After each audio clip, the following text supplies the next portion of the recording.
em operações entre contribuintes destinados à comercialização ou industrialização. Eu vou colocar isso numa imagem um pouco menor, mas que dá uma visão mais ampla, né, na medida em que abraça as duas possibilidades. Né? Quando o industrial vende para outro contribuinte que vai comercializar ou industrializar, o ICMS, aqui com destaque do ICMS, incide sobre o valor de R$1.000. O IPI não integra a base de cálculo do ICMS. Mas quando é destinado a consumidor final, ou para revenda na importação, porque não é operação entre contribuintes, a base de cálculo do ICMS é 1.100 e, portanto, o nosso ICMS é de 220. 20% de 1.100. Então, é assim que funciona a base de cálculo do nosso ICMS.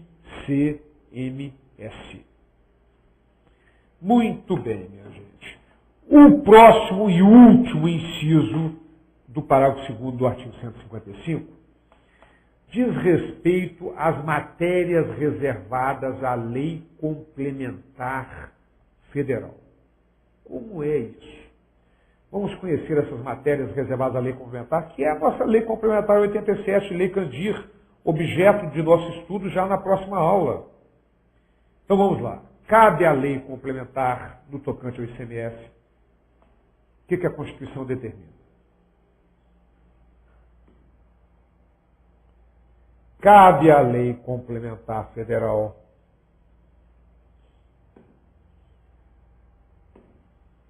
definir seus contribuintes. Na verdade, há um equívoco aqui jurídico, né? Na verdade, não é contribuinte, definir os sujeitos passivos, contribuintes e responsáveis também. Mas está lá, definir seus contribuintes. Na linha B, dispor sobre substituição tributária. Voltando para mim, minha gente, a substituição tributária é um pouco complexa. Inclusive, nós temos um livro,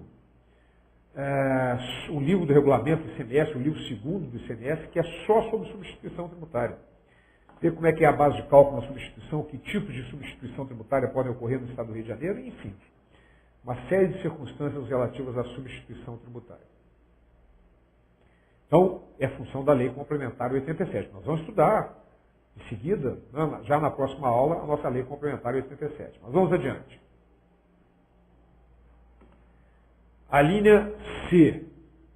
Disciplinar o regime de compensação do imposto. Como é que gera débito? Como é que gera crédito? Como é que é o confronto débito-crédito? Como é que funciona essa questão toda? A linha B. Fixar para efeito de sua cobrança a definição do estabelecimento responsável, o local das operações, isso é muito importante. O local das operações relativo à circulação de mercadoria é que vai definir para qual estado é devido. Ora, voltando para mim, acabei de dar agora há pouco um exemplo em que o ouro que foi extraído do Pará e virou mercadoria aqui no estado do Rio de Janeiro, ao virar mercadoria ocorre o faturador, é o momento da ocorrência, mas o local é o estado do Pará. Tem que ser mandado o ICMS para lá. Então, o local da ocorrência é fundamental. Isso tudo vamos estudar na Lei Complementar 87. Agora, a próxima linha é curiosa. Vamos lá.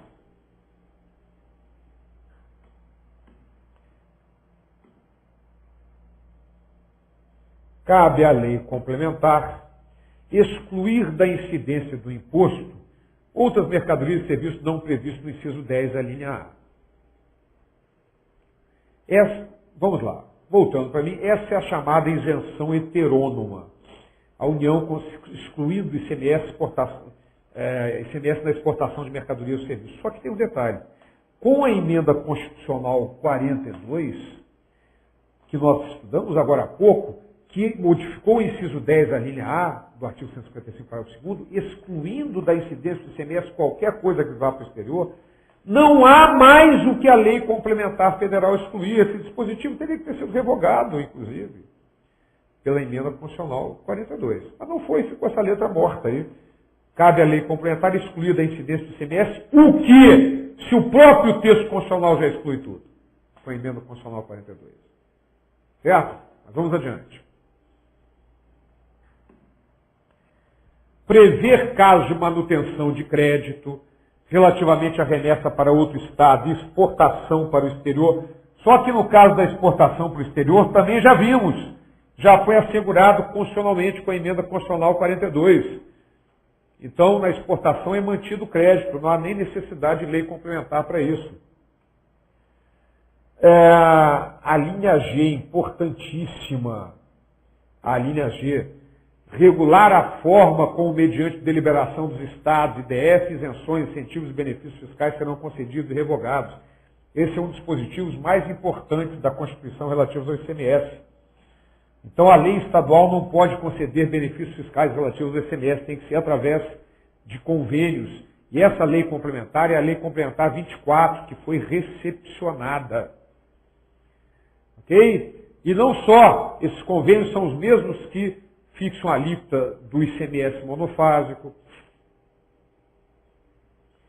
A linha H, nós já estudamos a questão do ICMS monofásico. E a linha I diz respeito também àquela situação da importação já estudada por nós.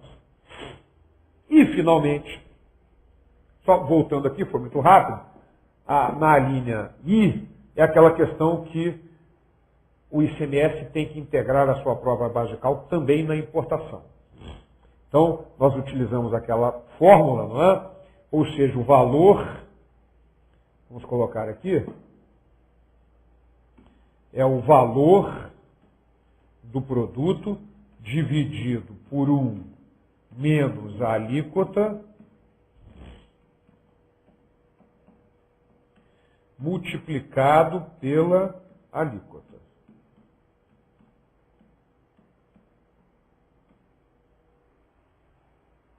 Certo? Aquele esqueminha que nós já vimos aqui.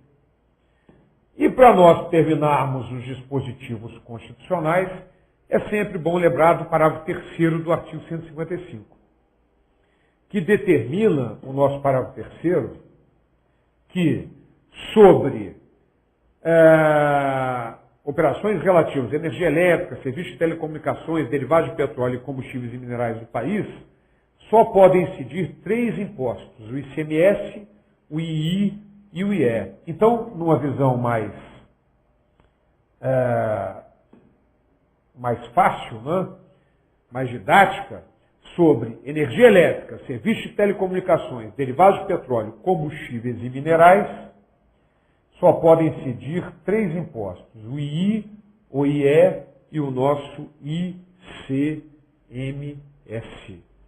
Tanto sobre energia elétrica, como serviço de telecomunicação, como derivados de petróleo, como combustíveis e minerais. Muito bem, minha gente. Estes são os dispositivos constitucionais relativos ao ICMS.